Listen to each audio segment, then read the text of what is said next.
It was a crime that shocked the Dearborn community. A woman shot in an armed robbery spree and 3 teens charged in her murder. Today, a 14-year-old and 17-year-old appeared in court for the killing of 29-year-old waitress Saja Al-Janabi. Rod Maloney was there as police relived that night, and a judge weighed whether this should go to trial.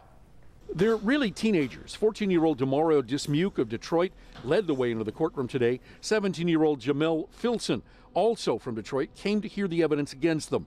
Much of the evidence and backstory came from Detroit police detective Dietrich Mott, who read a sworn statement he took from Filson on September 8th at the Detroit Detention Center. Mott read that statement recounting a 3-day-long crime spree that started with an Oak Park carjacking. We robbed the guy of the car and take off of his car and take off in it. Question: what type of car? Answer: gray 2012 Ford. Filson's statement went on to say that he was wheelman for the other two. One carried a 9mm handgun. They went on to commit a Detroit drive-by shooting the next day. On September 6th, they went to Tireman near Schoolcraft because they were looking to steal money again and encountered Saja Al-Janabi sitting in her car. I hear the lady screaming. I heard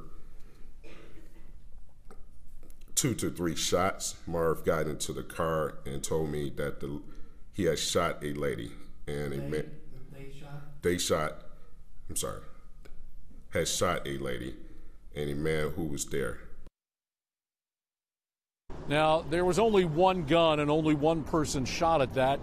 They were doing what they said was hitting licks, looking to steal money.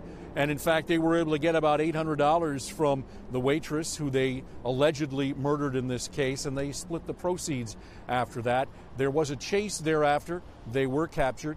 And also there is another 13-year-old who's being tried as a juvenile in this case. Back to you. Oh, boy. Rod, were there any other witnesses today in this hearing? Yes, there was another witness. He took the stand, and he basically said that he was the guy that got shot at. He heard the original shots fired, went to look at what happened, and he saw 2 young men running by him with a gun. They raised the gun and fired at him, but missed and kept running. He went back over to the murder scene to try and help out, but at that point the police had arrived and it was too late for him to do anything. All right, Rod, thanks.